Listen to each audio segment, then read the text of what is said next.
Jadi ritual paginya?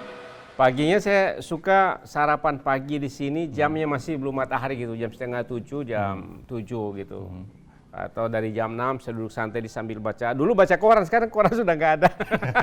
Baca buku masih?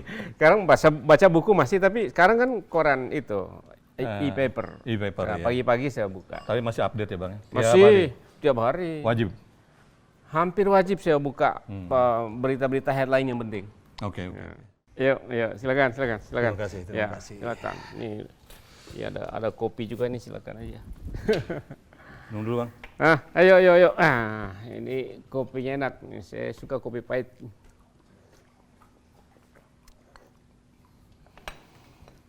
Kita lanjutkan Bang Hamdan. Sejumlah figur kan sekarang sudah ada yang menyampaikan ke publik secara terbuka kesediaannya untuk dicalonkan sebagai calon presiden. Sudah banyak baliho, spanduk dan sebagainya. Ada juga yang masih malu-malu. Dari sekian banyak calon itu, menurut Bang Hamdan ada nggak figur yang pas untuk menjawab kebutuhan bangsa Indonesia ke depan? Boleh sebut nama? Ya, ini figur yang pas ini sekali lagi harus figur anak muda. Ya, pada saat Jokowi juga anak muda. Soekarno juga terpilih anak muda. Soeharto juga terpilih anak muda. Saya Jadi, sih melihat anak muda ya Bang ya? anak muda. Rambut Bang? Rambut, sekarang ini karena rambut Semua bahasa putih, rambut simbolis ya? hitam itu bukan persoalan umur. Iya. Oke. Jadi kembali yang- ke substansinya Bang. ya. Ada ya Bang? Sudah ada atau belum? Yang menurut Abang pas untuk menjawab kebutuhan bangsa ini? Ada, pasti ada. Sudah ada? Ada. Karena begini, itu negara dan bangsa, pemimpin lahir karena zamannya. Jadi pasti akan selalu ada pemimpin yang lahir yang cocok dengan zamannya.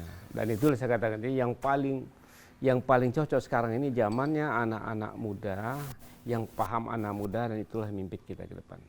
Kemudian yang kedua, dia harus cerdas. Dia punya pengalaman memimpin. Ya, pengalaman memimpin. Ini kita sudah banyak tokoh. Jadi Yang kita pasti nggak dari usah khawatir. sekian itu sudah ada Bang? Banyak ada Anies, Pak Anies, ada Pak Ganjar, ada juga yang dari Jawa Barat, Pak RK. Pak Ridwan Jadi Kamil, semua ya. anak-anak muda punya pengalaman luar biasa dalam memimpin. Jadi saya tidak merasa khawatir kita kekurangan pemimpin 2024.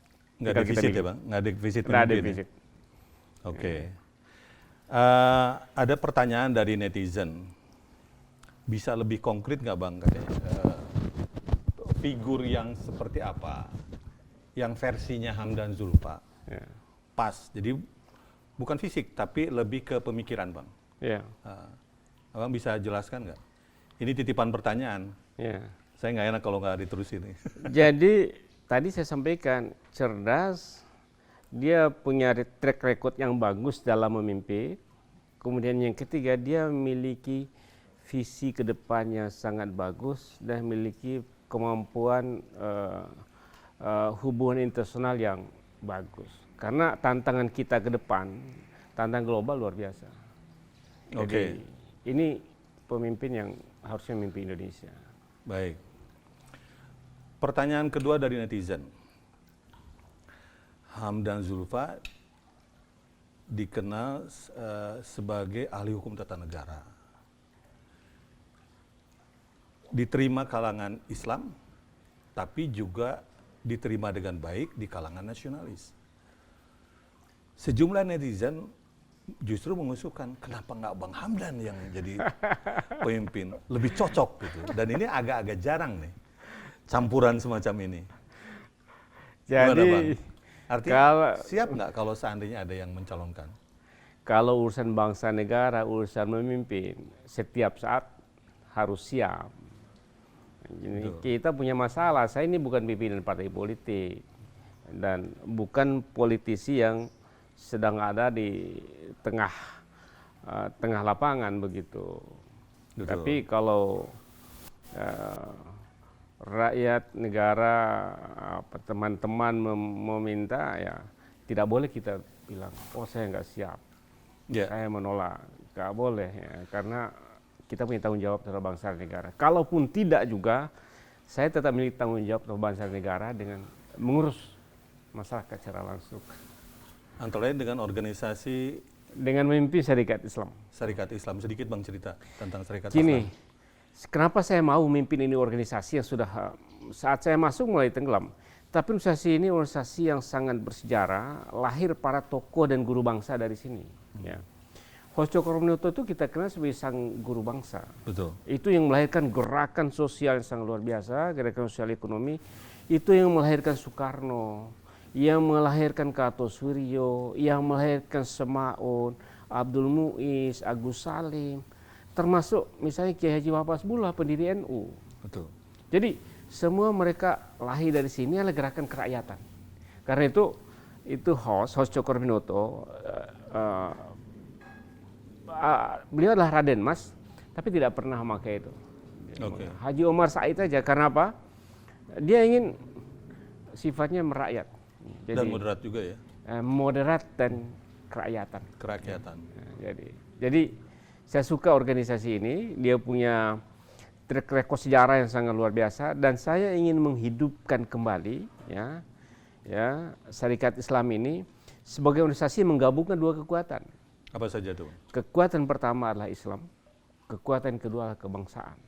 Jadi nafas nasionalisme yang pertama tumbuh bersemai di Indonesia adalah nafas Islam.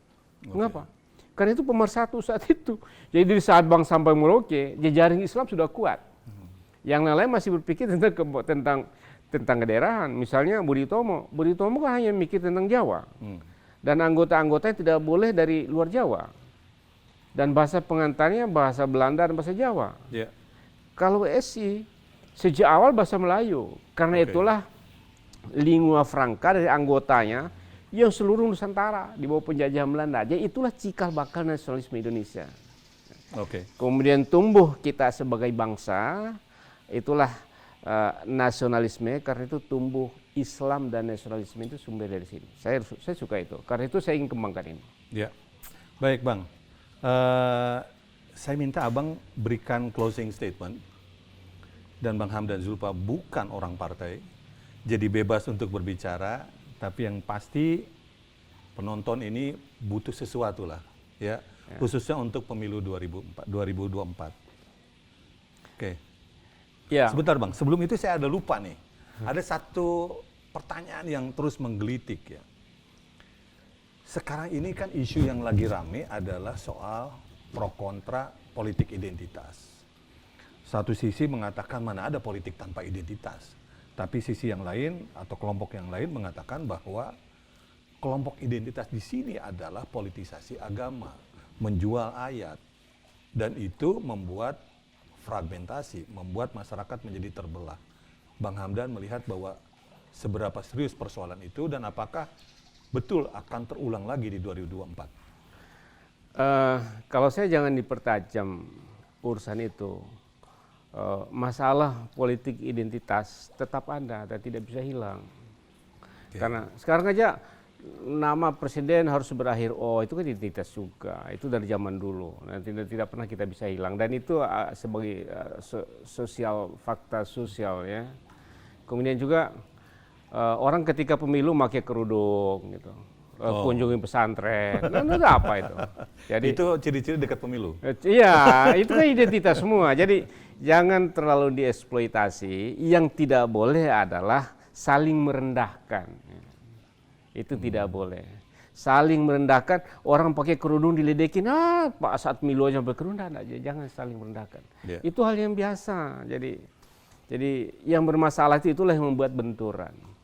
Jadi karena itu dalam politik itu kita terima apa adanya,